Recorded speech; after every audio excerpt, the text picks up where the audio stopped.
Are you still trying to win in life by playing fair? Here's the cold truth: the game was rigged before you even stepped in.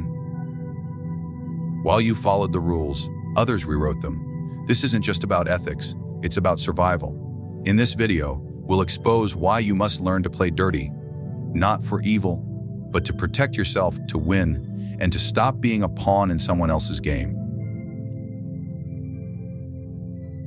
Those who wield true power recognize morality not as an absolute, but as a tool. They decide when the tool is displayed and when it is sheathed. Observe the seasoned politician who thunders about family values while chauffeuring a lobbyist's daughter to clandestine dinners. The gesture is not hypocrisy, but strategy. He knows that voters crave a moral champion, not a moral reality. He gives them the appearance of virtue, collects their trust, and converts that trust into influence. If his opponent attempts to expose the affair, he quickly flips the script, invoking forgiveness, redemption, or privacy, whichever narrative suits the moment. The story's details change, the weaponized illusion of morality remains. The same mechanism thrives in business. Public relations departments spin corporate responsibility campaigns, showcasing eco-friendly packaging and charitable grants. Behind these smiling press releases, another division approves factory conditions that leak chemicals into a river on the far side of the globe. Share prices climb because consumers feel righteous while purchasing. Executives quietly count the savings from outsourced corners cut. Employees who notice the dissonance face a choice to speak and be crushed by legal teams, or learn the lesson and rise. Those who choose the latter do not abandon morality forever. They reclassify it as camouflage, to be donned when surveillance is high and discarded when the jungle grows dense. The illusion is not maintained solely by commanders at the top. Many mid-level actors, middle managers, media pundits, community leaders, defend it with fervor precisely because it offers them borrowed prestige. A local journalist who exposes petty shoplifters garners applause as a defender of order. Her articles about corporate price fixing are quietly spiked by editors who depend on advertising revenue. She becomes the story's priestess, repeating commandments that devastate the weak and spare the strong. In exchange, she receives invitations, panel seats, book deals. Her reward is not money alone, but the narcotic of moral authority. Why does the illusion work so well? Because most people need to believe the world is fair. A belief in cosmic justice soothes anxiety, blunts envy, and encourages cooperation. Society, without that comfort, would fracture under the weight of constant suspicion. The powerful, understanding this psychological hunger, stock the shelves of national consciousness with neatly packaged virtues. They distribute them like ration cards, appear grateful. Do not question the source. Do not look behind the warehouse doors. Those who do peek behind the doors are branded cynics or radicals, socially quarantined to prevent contagion. That quarantine is enforced not merely by law, but by the soft social penalties of ostracism, a far cheaper method of policing than armed patrols. Yet the illusion is not invincible. History records countless moments when the curtain slips, leaks, scandals, revolutions, exposés. Each crack in the facade reveals the same truth. Morality, as preached by the powerful, is optional for them and compulsory for everyone else. The Roman Senate decried decadence. While dining on peacock tongues, the East India Company spoke of civilization while draining continents of spice and blood. Modern tech giants champion privacy while harvesting data at industrial scale. Each epoch dresses its double standard in contemporary language, but the architecture is ancient. To navigate this terrain, one must train the eye to recognize moral theater. Note which rules are enforced and which are waived, who is prosecuted and who is pardoned, where transparency is demanded and where secrecy is permitted. When a public figure invokes righteousness, examine the timing. Is it before an election, after a merger, during a lawsuit? Map the audience's emotions, fear, hope, anger, and trace how those emotions translate into concessions of power. When outrage swells on social media, ask who profits from the distraction. These exercises sharpen the mind against the narcotic haze of ethical spectacle.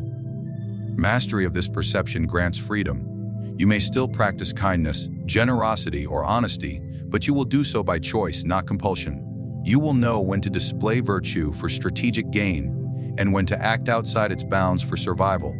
You will understand that mercy extended to a predator invites teeth, while mercy withheld from a potential ally invites resentment. So you will calibrate your mercy like a surgeon, not a martyr.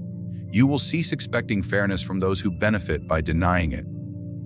Instead, you will build your own leverage, cultivate alliances immune to moral blackmail, and reserve your moral proclamations for moments when they function as shields rather than chains. The human heart is trained to trust its own warmth. Stories, hymns, and pop songs insist that doing what feels right will summon cosmic reward, that the universe prefers gentle souls, that sincerity is a currency accepted everywhere. Yet the ledgers of power tell a different tale. Walk the marble corridors of any parliament, the glass towers of any multinational, or the smoky back rooms where neighborhoods are really governed. And you will hear sentiment mocked as a child's toy, decisions that are liquefied in formulas of risk and gain, timeline and leverage, pressure and payoff. The executive may smile while toasting company values, but her spreadsheets decide who is fired. The general may speak of honor, but his war plans pivot on collateral ratios. They understand what the average dreamer resists admitting: survival is a math problem, not a poetry contest.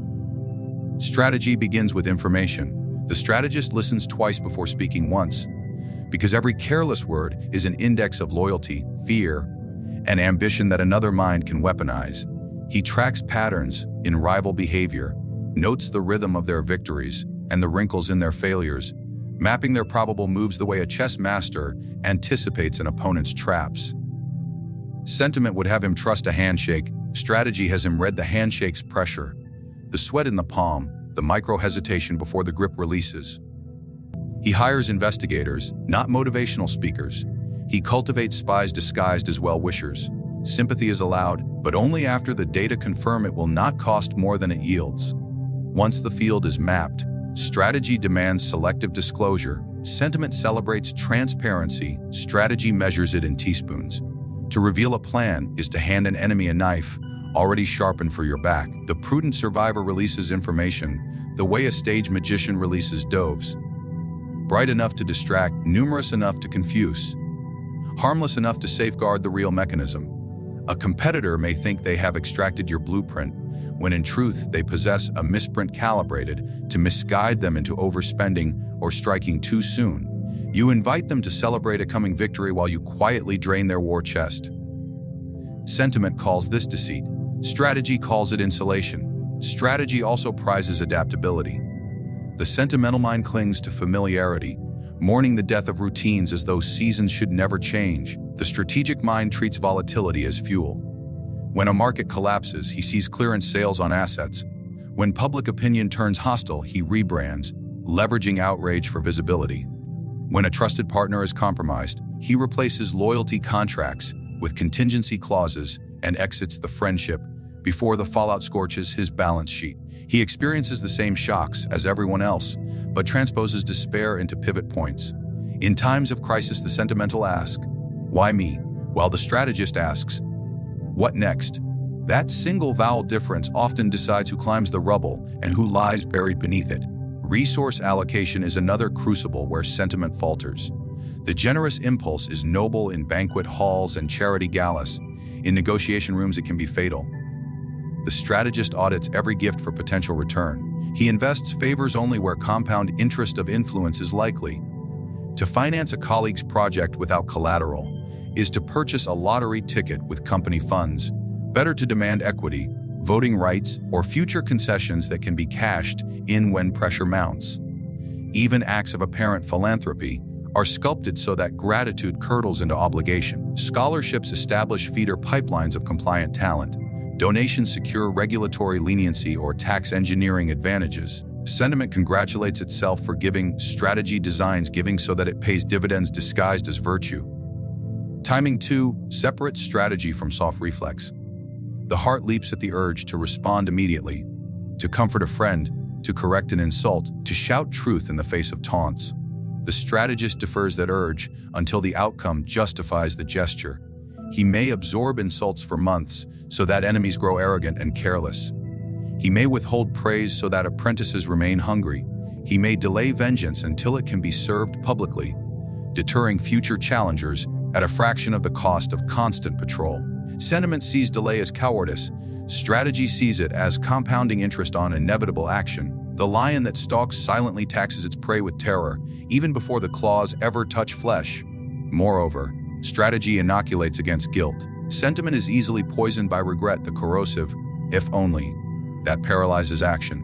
The strategist keeps a ledger of past choices, audits them for lessons, and then seals the archive. He refuses to bleed twice for the same wound. By separating feeling from decision, he prevents remorse from clouding the next calculation. This is not sociopathy, it is disciplined compartmentalization.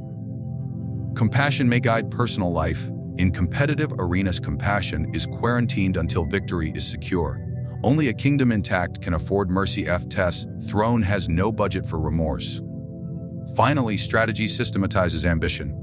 The sentimental dreamer casts grand visions, trusting luck to stitch the steps. The strategist reverse engineers goals into incremental checkpoints, each backed by resources, deadlines, fallback options.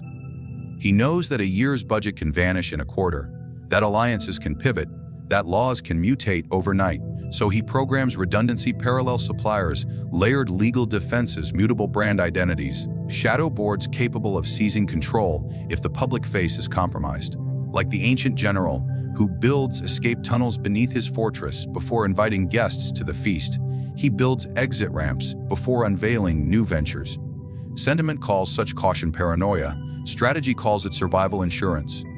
In a world governed by perception, reality is often irrelevant. What matters is not who you truly are, but who others believe you to be. The public judges from a distance. They do not have access to your thoughts, your motivations, or your private sacrifices. They have access only to your image, and this image, malleable, controllable, illusionary, is your most powerful asset or your greatest liability. Genuine goodness, when invisible, has no weight. But the appearance of goodness, even if entirely fabricated, can unlock doors, attract loyalty, dissolve suspicion, and fortify one's position like the strongest armor. A man who is truly virtuous, but fails to communicate that virtue, is easily overshadowed by the charlatan who cultivates the right optics. A business leader who quietly donates millions to feed the poor gains no traction in the court of public opinion if he does so anonymously. Meanwhile, a less generous rival who arranges photo opportunities with orphans, tweets staged acts of compassion, and attaches his name to causes without ever getting his hands dirty may be rewarded with social capital, brand value, and even political immunity. It is not justice, it is theater, and theater has rules of its own. Understanding these rules is essential to survival and dominance. The key is managing optics while maintaining operational flexibility. Those who are clever understand that goodness must be displayed strategically, not lived universally. It is inefficient to be kind in every circumstance. It is dangerous to be honest with every person. It is naive to assume that integrity always yields return. But to appear kind, honest, and full of integrity, especially when your enemies are watching or when the public is judging, gives you the power of virtue without the constraints of it. Appearances create trust, and trust is an accelerant for power. When people trust you, they stop asking questions. They lower their defenses. They hand over access, time, and information. You can secure investors, followers, allies, and voters on the back of perceived morality alone. This trust, built on image, can be weaponized. It allows you to navigate difficult negotiations, escape scandals, or manipulate outcomes under the banner of credibility. The wolf who hides in sheep's clothing is not only protected from threat, he is often invited to lead the flock. The inverse is also true. To be seen as ruthless, even if you are not, invites opposition. People conspire against those they fear. They set traps for the cruel. They whisper doubts about the unpopular. This is why image must be cultivated with precision. Let your cruelty be reserved for private moments, your betrayals conducted in silence, and your calculations disguised beneath layers of charm, philanthropy, and pious speech. When you are perceived as virtuous, your misdeeds are either overlooked or reframed as mistakes. But when you are labeled a villain, even your honest efforts will be condemned. Master manipulators understand that reputations are currencies. They hoard credibility, spend it wisely, and ensure it with manufactured acts of grace. A company that exploits labor overseas may sponsor environmental causes at home, A politician who rigs contracts for friends may cry on camera about childhood poverty. A general who orders drone strikes might cradle injured civilians in front of cameras. These are not contradictions, they are calibrations. Each act is a calculated deposit into the public's emotional bank account, designed to pay interest when scrutiny arrives. When backlash comes, they have receipts of virtue to show. They are given benefit of the doubt. They survive. Even silence can be curated. Knowing when to stay quiet, when to issue a vague but noble sounding statement, when to deploy apologies, and when to invoke family or faith as a shield. These are the tools of image management. A misstep, if followed by a teary confession and a carefully worded promise to do better, often becomes a redemption arc rather than a scandal. The mistake becomes part of the myth, the flawed hero who grows stronger. This narrative manipulation is only possible if the illusion of goodness is already in place. Without that scaffolding, every error becomes a nail in the coffin. Maintaining this illusion does not require perfection, only consistency in performance. Dress the part, speak the part, surround yourself with symbols of decency, pose beside the right people. Repeat slogans that appeal to the masses. Let the camera capture your hand on a child's shoulder, your eyes fixed in concern, your smile angled just enough to suggest warmth. These moments become the evidence others will use to define you. While they talk about your kindness, you continue the work behind the curtain, unbothered, unchecked, and unbound by the principles you publicly endorse. In every court, every boardroom, every senate, and every social media feed, reputations are crafted not from deep truths, but from surfaces. And these surfaces, when polished with enough attention, become harder than any truth to dismantle. People cling to their belief in your goodness because it comforts them. They want heroes. They want to believe that someone powerful can still be kind. This need makes them complicit in your illusion. They become your defenders. They shield your flaws from exposure, because to lose their image of you would be to lose their hope in decency itself. There is a doctrine taught to the obedient: wait until the blow lands, then rise with dignity. Show restraint. Turn the other cheek, absorb the strike and prove yourself better. This doctrine, clothed in scripture, civility, and corporate HR handbooks, sounds noble. It whispers of justice, karma, and eventual vindication. But for those who sit at the apex of influence, for those who command armies, crush markets, or topple adversaries in private, this doctrine is nothing more than a leash handed to the knave. The truth is harsher, colder, and far more effective. If you see the threat, you strike it before it strikes you. To wait is to gamble on mercy from rivals who may know nothing of it. To hesitate is to hand your opponent time to sharpen their blade. Survival and power do not favor the slow to act. They reward the one who detects intent before it crystallizes into action. Whether in courtrooms, boardrooms, or battlefields, history sides with the preemptive. The general who marches first sets the terms of the war. The competitor who sues first frames the narrative. The leader who purges early eliminates the seeds of insurrection before they sprout.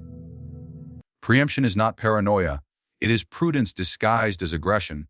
Those who misunderstand this principle are often remembered only as footnotes in someone else's rise. To act first is not merely to attack. It is to shape the environment so that the enemy's options shrink to zero. It is the hostile acquisition made before the market even knows a bid was coming. It is the exposé published before the opponent finishes their speech. It is the whisper campaign launched in elegant silence, so that by the time the accused steps forward to speak, the room is already against them. In such moments, morality will be used against you. People will say you moved too fast, hit too hard, or too cruel. They will not say this when you are losing. They will say it when your victory is visible. Their outrage is not about your methods, but about your success. Strike first also means exploiting vulnerability the moment it appears. When a rival shows weakness, an unguarded admission, a financial stumble, a crack in their coalition, do not pause to consider whether they deserve empathy. Exploit it. Turn it into leverage. Weaponize their embarrassment. Freeze them in place with exposure or rumor or legal entanglement. Mercy in such a moment does not elevate you. It only gives them time to rebuild, reorganize, and return stronger. You will not be applauded for your restraint. You will be targeted for your softness. Many fall into the trap of delaying confrontation, Because they believe in fair play, they convince themselves that a measured, lawful, ethical response will win out in the end. They write careful statements, wait for hearings, seek approval, form committees. Meanwhile, their enemy is forging documents, buying allegiances, removing allies, and turning every delay into advantage. In the realm of power, there is no scoreboard. The first to move usually writes the rules. The second to move usually explains why they lost. This doctrine applies even in personal relationships. If someone in your inner circle begins to undermine you subtly, disloyal remarks, backhanded compliments, erratic loyalty, do not wait for betrayal to be confirmed with paperwork or blood. Move them aside. Isolate their influence. Remove their access. People may accuse you of paranoia or overreaction, but you will remain intact. The history of rulers, executives, revolutionaries, and innovators is filled with cautionary tales of those who waited too long to cut off the snake's head. They saw the glint of a dagger and waited to be stabbed before responding. They wrote memoirs.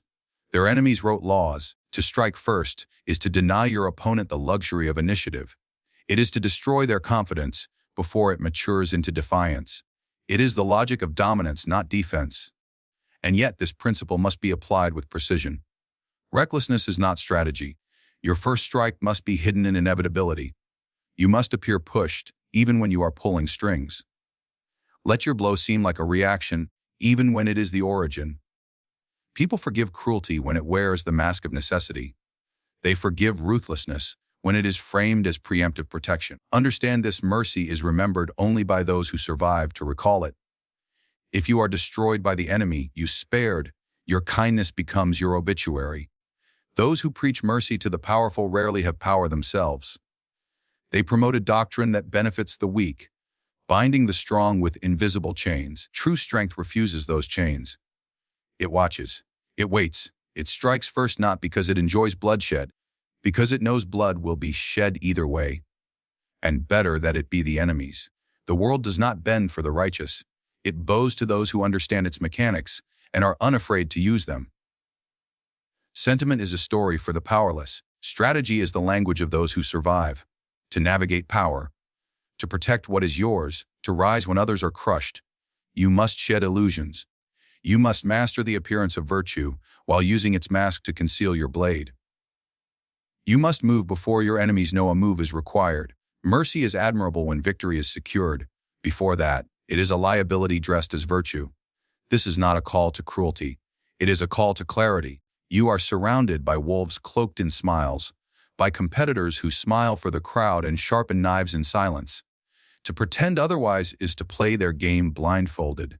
Your survival depends on understanding this: the game is already dirty. You don't rise by playing fair.